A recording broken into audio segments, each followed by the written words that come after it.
There are a lot of things, big and small, that go into making Kirby speedruns what they are. Every game is unique, and you're gonna get different feeling runs no matter what, but once you start breaking every game down and learning what makes its speedrun tick, it becomes even easier to appreciate these games than it already was. Why, yes, of course, thank you. I sure did need more reasons as to why Planet Robobot is absolute peak. That being said, and no, don't worry, this isn't going to turn into a Planet Robobot isn't peak diatribe, there is one aspect of Kirby speedruns that often goes unmentioned, neglected, ignored, even more than Kirby has been by Sakurai since he left HAL way back in the early 2000s. Oh, well, I guess this is actually a joke that doesn't work anymore. Darn. Anyway, while you'd think it's bizarre that such a crucial element of Kirby speedruns often goes ignored, I do completely understand because it's not something that you would think is very important. At the end of every level in most Kirby games, the player will play what the series and the fanbase at large call goal games. While the details can vary, these generally require the player to press a button at the right time, and given on how well they timed their button press, they'll be rewarded with rewards, ranging from health to 1-ups to the most important aspect of any Kirby game, points. These are an iconic part of the franchise, and while they don't appear in every single game, they've certainly left their mark. That said, though, there really can't be that much to talk about with these for speedruns, right? It's just a little goal game minigame. You do good, and then you move on, right? Well, what if I were to tell you a secret? Come on, closer. I don't jump scare, I promise. Just a little bit closer, a little more. Okay, so, Kirby goal games, you're listening? For speedruns, they have, like, nothing in common, and are oftentimes some of the most interesting parts of any given category. I'm not insulting Kirby speedruns here, you know I love them to pieces. Goal games, they're just that cool.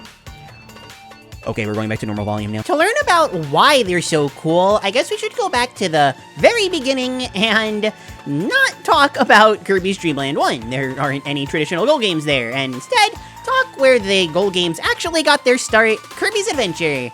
The goal game actually has a pretty nifty Easter egg that allows you to get 30 1-ups. Just score a 7, then a 6, then 5, 4, 3, 2, and finally get a perfect 1 all in a row, and the 1-ups will come pouring down. Yeah, I'm not kidding. Not only do I have the footage to prove that I'm not lying, but also, holy smokes, this is so loud. With that said, you think this would be great for speedruns, since the more lives that you have, the more mistakes that you're allowed to make. This isn't really true at all in practice, but maybe not for the reasons that you would expect. If you think it would take too long to set up, given you have to do the goal game so many times, then thankfully, no, you'd be wrong there. You have to do the goal game anyway, so this doesn't really take up that much more time. What does take up time is playing the goal game itself. We're gonna do a fun little exercise here. And by that, I mean I'm gonna yap and you're gonna go, "Wow, Klaire, that's so cool! I'm leaving a comment in the comments right now!"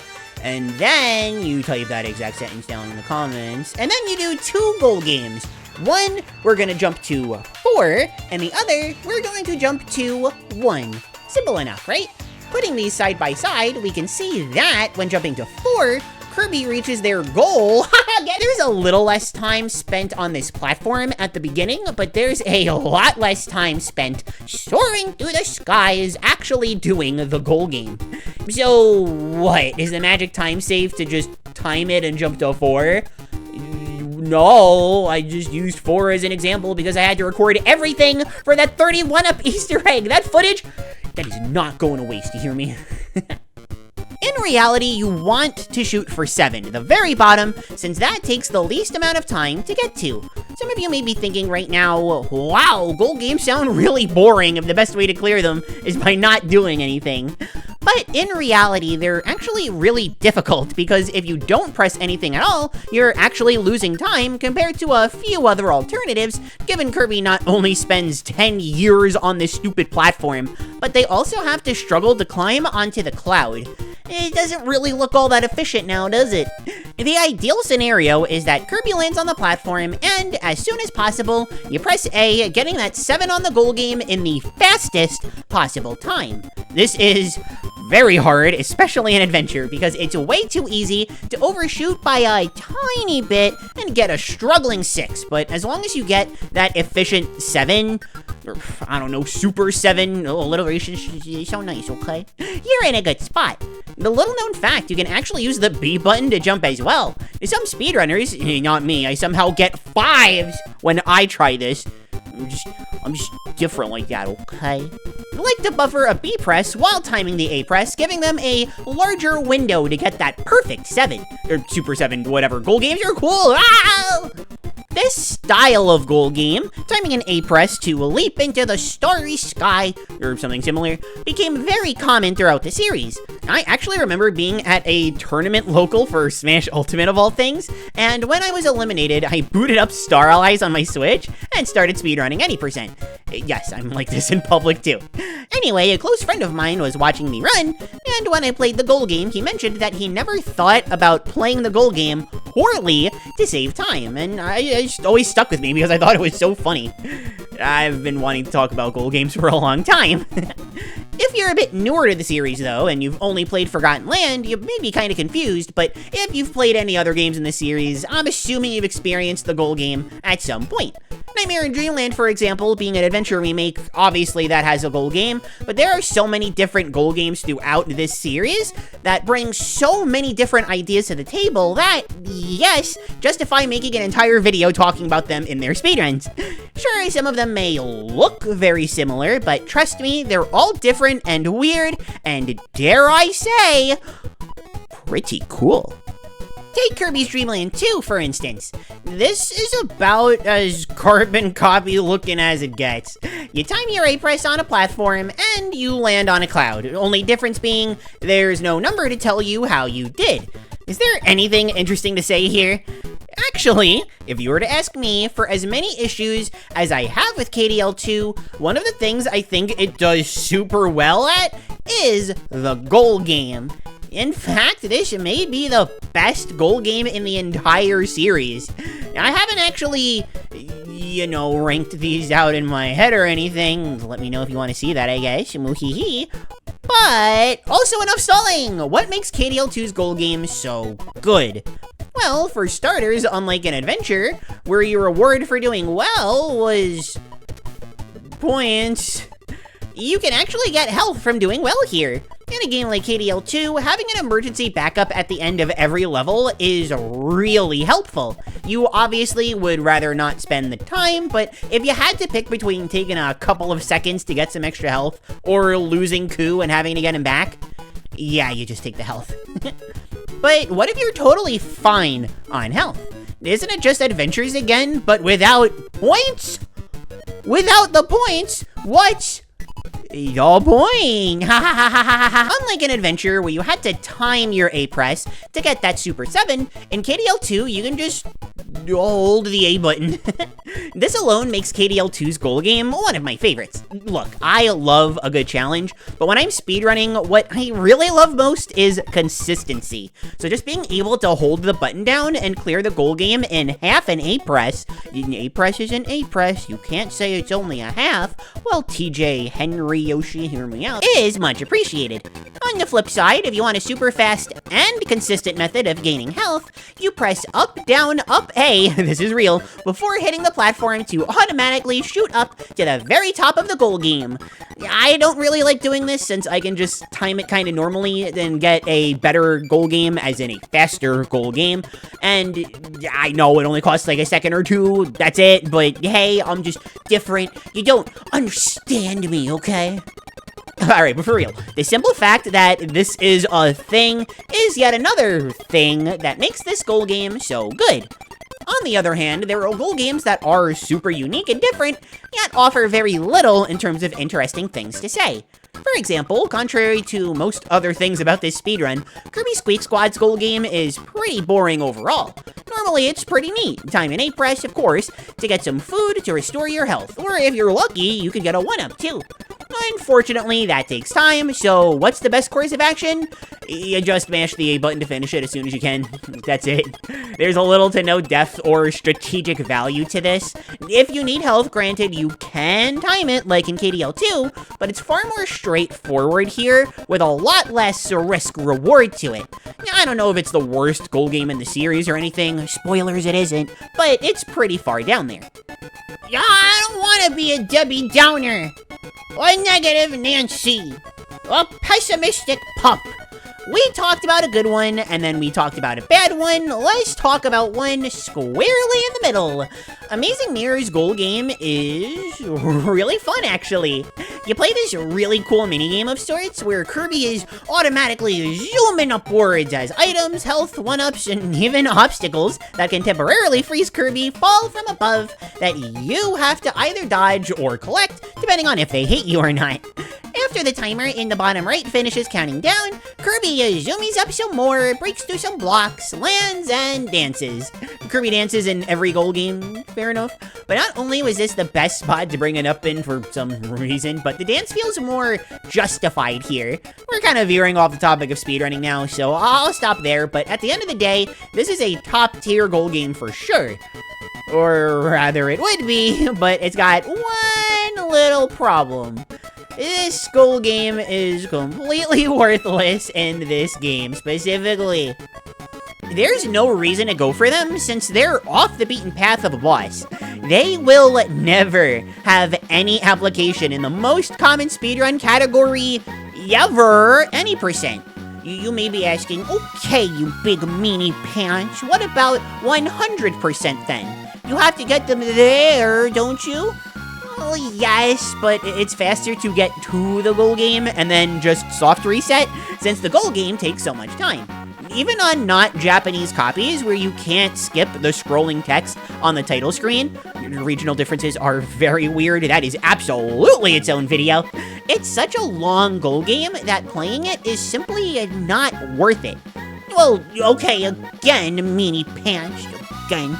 But what if there was a meme category where you had to get to every goal game? What then? Well, you'd be right in that it exists, and apparently everyone who runs it says it's one of the best categories in the game for some reason. I'm an all sprays truther myself. But you know what happens when these runners do get to the goal games? In the all goal games category, they soft reset because, hey, everything that I said that applied to Hundo applies here. Why is this goal game so cursed? On the topic of Hundo, though, Kirby's Dreamland 3's goal game lives in infamy, both with speedrunners and any casual that's ever wanted to 100% this game, or at least complete all of the minigames, or at least, I don't know, have a fun time while playing something else. Spoilers given openly and without regret, by the way. I personally really love the goal game in KDL 3, especially in a speedrun setting. But as far as its application towards 100% goes, I'm already not the craziest about KDL 3 Hundo. I've actually gone on record saying it's the worst Kirby speedrun ever, to find out why in this video here, hoo-hoo-hee. But the bulk of the reason is that it's a part of the final 3% required to fully complete the game. 97%, or best ending, is an incredible run, full of variety, high speed, and fun tech. But the last 3% of Hundo is incredibly punishing towards making simple mistakes. In this case of the goal game, or jumping, I suppose, you need to jump 10 times in a row and be happy. If you succumb to your evil, angry desires, your own hubris kills your run.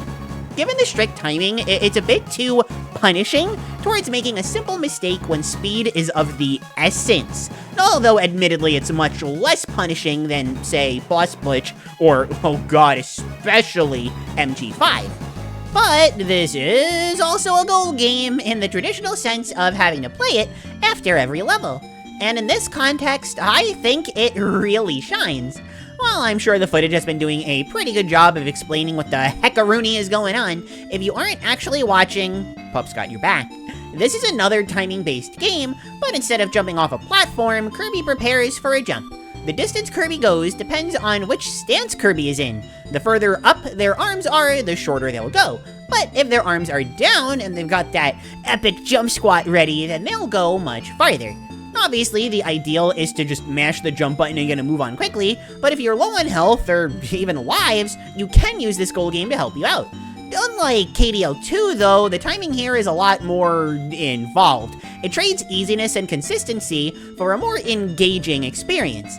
KDL2 is definitely the friendlier goal game, and again, I think I do prefer that one, but KDL3's is far more interesting, and even in a crazy and frantic run like KDL3, I really like that. Aside from the added jumping challenge, grrr, to KDL3 Hundo, grrr, there aren't any notable differences for what you need to do for the KDL3 goal game. What if we had a goal game that was completely different depending on the category? Well, you're in luck. Some of those exist, but I'm gonna focus on Planet Robobot grrr today because wait, Planet Robobot, there's not a grr at all. That's one of the best games in the series.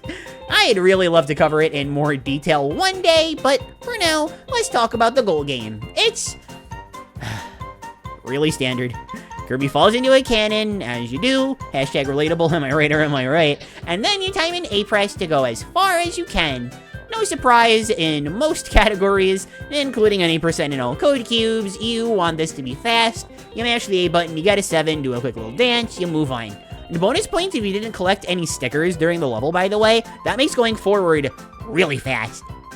But if you're going for 100%, well, there is one little detail that changes this goal game completely. If you manage to land the ever-elusive 1, on top of getting perks such as health restoration, you also get a sticker! Stickers are a cute little set of stickers that are not only fun nods to the series past, as well as fun nods to things that are less important than Kirby, such as numbers, but they also count towards 100%. Since the stickers you get are random, grrr! Oh, hey, there we go. The grrr actually fits for Planet Robobot here, nice. You may as well want to get as many as you can without ruining the flow of the game. But is wasting time getting a 1 on the goal game worth it?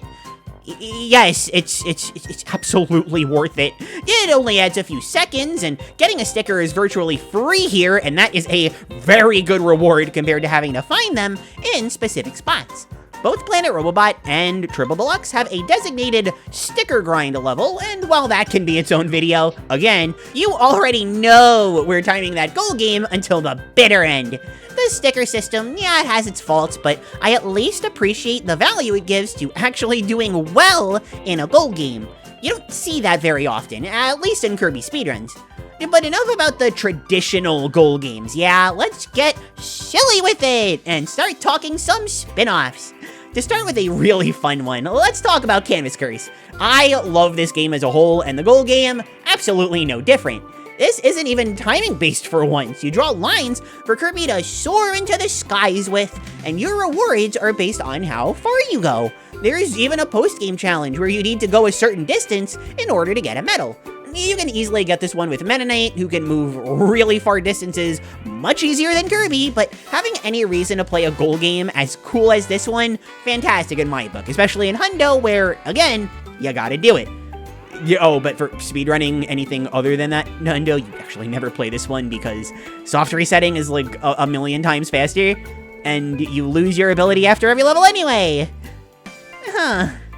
Well, I guess you play Rainbow Curse's goal game at least. That's selecting a reward from a very slowly spinning group of circles. Not the most exciting, I guess, but at least I'd say it's easy to be consistent with it, kind of like KDL2. And you know what? Compared to KDL2's goal game in any way, that's really good. I'm sure someone out there watching is thinking to themselves, you know, I don't think she's being silly enough. Kirby spin-off goal games kind of exude an aura of maximum silliness. So let's live up to that aura and take a look at another game that I really like, Kirby Tilt and Tumble. This goal game is really cool, actually, and fits right in with the Gyro is Love, Gyro is Life vibes of Tilt and Tumble. See, at the end of every stage, there's a blue circle that you need to land on to finish the level. Land in the center, you get more points. Land outside the center, you get less points. While I could comment that the jingle that plays when Kirby lands is really cute, I won't because... Actually, when am I ever gonna get to talk about this again? Listen to this, everybody. It is so cute! But the thing that makes this goal game one of the best, and easily the coolest, is the interactivity of it all. It's not timing-based, it's not something that you can ignore, it's not something that's been close to being replicated in another game. It's tilt and tumble, and it rules. But it isn't all just style. See, when you don't land in the center, Kirby has to move, or roll, I guess, lazy silly Kirby, to the center before moving on. It isn't the worst thing ever if you don't land dead center, but it's a legit time save if you do. This also encourages you to play the goal game well, because if you play it poorly, the lost time actually will add up. It's a great middle ground where it doesn't demand perfection, but skill is still needed to get the most out of it. And while it could sound like you can take your time with it, even though it's a speedrun, don't forget, or time to learn if you didn't even know, the longer you take in Tilt and Tumble, the slower Kirby moves on the load screen, so you can't waste time. Seriously, why does Tilt and Tumble have this? I love this stupid game so much. We've talked about a lot of games today, and a lot of goal games, but I say we've had enough of this baby stuff. Welcome to the hardcore, I'm spelling this with a K like I do with Klaire, just so you all know.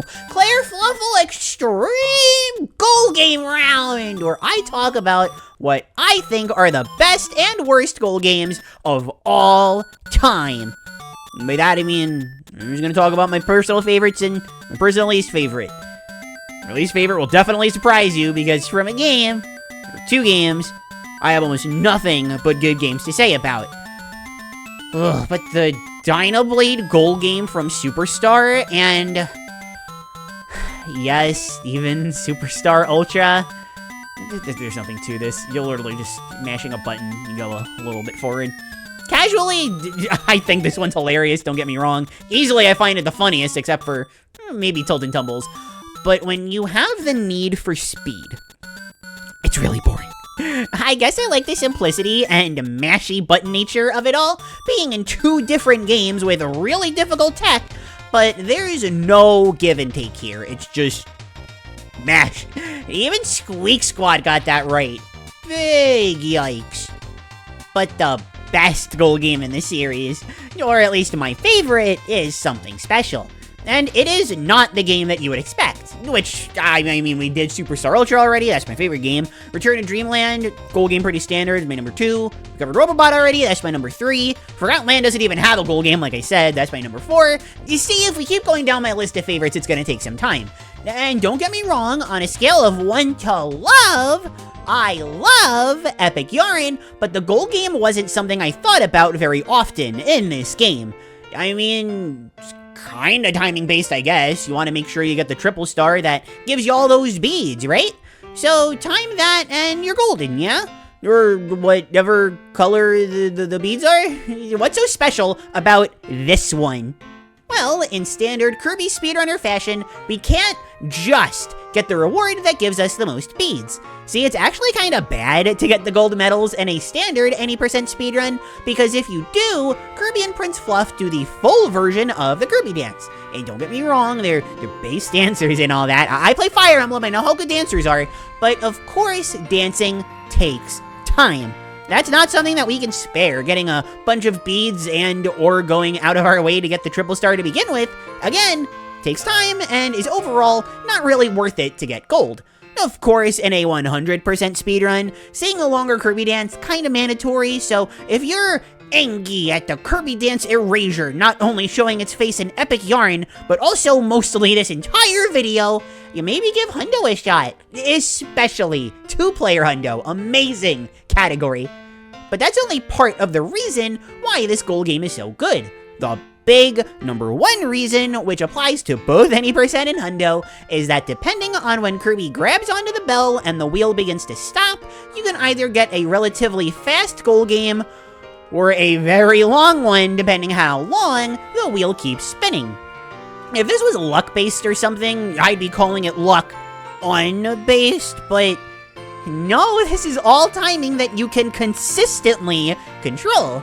Now, I don't want to make it sound like you lose 30 seconds or something for messing up a single goal game. Depending on how badly you do, realistically, you should only be losing 1 to 3 seconds per bad goal game. But hey, you know what? That time adds up. 10 super duper ungood goal games actually will wind up costing 30 seconds. And, spoilers for this 15-year-old game here, but that is way more than 10 levels. All jokes aside, though, it really does strike the perfect balance. It's easy to understand, given how spinny roulette wheels work like this in real life. That's right, hyper-realistic Kirby, baby. And there's effectively no RNG involved once you learn the timing. That said, the timing itself is definitely not completely free. You still need to know when to grab the bell, and while the punishment isn't so severe that you're gonna need to end your run or anything, the time legitimately does add up and rewards those who've mastered that timing. I mean, yeah, sure, you could say goal game good because it gives you lots of beads and leave it there, but if I'm gonna be real with you, there's so much more to this goal game when looking at a speedrun that I'm kind of tempted to say the beads you get are one of the least cool things about it. Actually, I am not tempted to say that. I'll just say it. If that makes you grr angry, then run hundo, especially two-player. Two-player hundo and epic yarn is genuinely a super cool category. I love it. So, what have we learned here today? What have you, faithful viewer, gained from this viewing experience? Kirby goal games are cool. That's like literally all. I mean, I guess you could say you learned about how varied the goal games across the Kirby series are, especially when looking at all of the little details. I guess you could say that you learned more about how Kirby speedruns work and how every little bit of time save is crucial when optimizing these games to their limit. And I guess you could say you learned what makes a goal game interesting, at least when talking about them through an optimized lens. And hey, you're probably right on all three, but that doesn't make for a very funny outro, so oops. Unless... Da-da-da-da! All jokes aside, wow, I say that phrase a lot. Thank you for watching until the very end! Watch time is crucial for my channel's success, so I really appreciate all of your help. You can also give the video a like and subscribe to the channel to make sure that you're notified when I upload next, or you can leave a comment and tell me your thoughts on goal games in Kirby. If you'd like to go the extra mile, please consider becoming a pup train on Patreon or a mempup on YouTube. You get nifty perks, including exclusive access to things nobody else gets ever. Whoa! Special thanks to my head-patting, Fluffle fan, Puptrins and Mempups, Freakish Uproar, Lydia Scribe, Heavy Points, Galaxy Fan 4, and Nightfall. I love you all! And until I see you all in another video, I have been Klaire. Thank you all so very much for watching again, and I'll see you around. Bye-bye!